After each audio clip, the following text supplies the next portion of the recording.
Hi guys, ಎಲ್ಲರಿಗೂ ನಮಸ್ಕಾರ. ನಾನು ನಿಮ್ಮ Manoj from Manjula K Manoj M YouTube channel. Guys, KCET 2026 round 1ಗೆ ನಾನು ಆಪ್ಷನ್ ಎಂಟ್ರಿ ಮಾಡಿಲ್ಲ. ಹಾಗಾದರೆ ಸೆಕೆಂಡ್ ರೌಂಡ್ಗೆ ನಾನು ಎಲಿಜಿಬಲ್ ಆಗಿದ್ದೀನಾ ಅಂತ ಒಂದು ಕ್ವಶನ್ನ ಕೇಳಿದರು. ನಿಯಮಗಳೇನು ಹೇಳುತ್ತೆ ಮತ್ತು ಸೆಕೆಂಡ್ ರೌಂಡ್ಗೆ ಆಪ್ಷನ್ ಎಂಟ್ರಿ ಮಾಡಬಹುದಾ, ಈ ಒಂದು ಕ್ವಶನ್ನ ಕೇಳಿದರು. ಈ ಒಂದು ಕ್ವಶನ್ಗೆ ಈ ಒಂದು ವಿಡಿಯೋದಲ್ಲಿ ಸಂಪೂರ್ಣವಾದ ಮಾಹಿತಿಯನ್ನು ತಿಳಿಸ್ಕೊಡ್ತೀನಿ. ಅದಕ್ಕಿಂತ ಮುಂಚೆ ನೀವಿನ್ನೂ ನಮ್ಮ ಚಾನಲ್ಗೆ ಸಬ್ಸ್ಕ್ರೈಬ್ ಆಗದವರೆ ದಯವಿಟ್ಟು ಸಬ್ಸ್ಕ್ರೈಬ್ ಆಗಿ, ಜೊತೆಗೆ ಪಕ್ಕದಲ್ಲಿರುವ ಬೆಲ್ ಐಕಾನನ್ನು ಕ್ಲಿಕ್ ಮಾಡಿ. ಗೈಸ್ ಇದು ರೂಲ್ಸ್ ಏನಪ್ಪ ಹೇಳುತ್ತೆ ಅಂದರೆ, ಇವಾಗ ನೀವು ಫಸ್ಟ್ ರೌಂಡ್ಗೆ ಆಪ್ಷನ್ ಎಂಟ್ರಿ ಮಾಡಿಲ್ಲ ಅಂದರೆ ನೀವು ಸೆಕೆಂಡ್ ರೌಂಡ್ಗೆ ಬರೀ neat related medical seats, Ayush, ಆ ರೀತಿ ಸೀಟ್ಸ್ ಇರುತ್ತಲ್ಲ, ಗುರು ಆಯುರ್ವೇದ, ಹೋಮಿಯೋಪತಿ, ಆ ರೀತಿ ಸೀಟ್ಸ್ಗಳಿಗೆ ಮಾತ್ರ ನೀವು ಎಲಿಜಿಬಲ್ ಆಗಿರ್ತೀರ.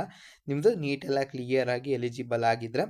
ಇಲ್ಲ ಅಂದರೆ ನೀವು ಆಪ್ಷನ್ ಎಂಟ್ರಿ ಮಾಡಲಿಕ್ಕೆ ಸಾಧ್ಯತೆ ಇರುವುದಿಲ್ಲ. ಯಾವ್ದಾದ್ರು ಕಾಲೇಜಲ್ಲಿ ಹೊಸ ಕೋರ್ಸು ಆ್ಯಡ್ ಆದರೆ ನೀವು ಮಾಡ್ಬೋದಾಗತ್ತೆ. ಇಲ್ಲಾಂದರೆ ನೀವು ಇಂಜಿನಿಯರಿಂಗ್ ಯಾವುದೇ ರೀತಿ ಮಾಡಲಿಕ್ಕೆ ಆಗೋದಿಲ್ಲ. ಈ ಒಂದು ವಿಡಿಯೋದಲ್ಲಿ ನಿಮಗೆ ಕ್ಲಿಯರ್ ಆಗಿದೆ ಅನ್ಕೋತೀನಿ. ನಿಮ್ಮ ಒಂದು ಏನಾದ್ರು ಡೌಟ್ಸ್ ಇದ್ದರೆ ನೀವು ಕಾಮೆಂಟ್ ಸೆಕ್ಷನಲ್ಲಿ ಕಾಮೆಂಟ್ ಮಾಡಿ. ನಾನು ವಿಡಿಯೋ ಮಾಡುವ ಮುಖಾಂತರ ಉತ್ತರಿಸುವ ಪ್ರಯತ್ನವನ್ನು ಮಾಡ್ತೀನಿ ಅಂತ ಹೇಳ್ತಾ ಈ ಒಂದು ವಿಡಿಯೋನ ನಾನು ಇಲ್ಲಿಗೆ ಎಂಡ್ ಮಾಡ್ತಾ ಇದ್ದೀನಿ ಗೈಸ್. ಜೈ ಹಿಂದ್, ವಂದೇ ಮಾತರಂ.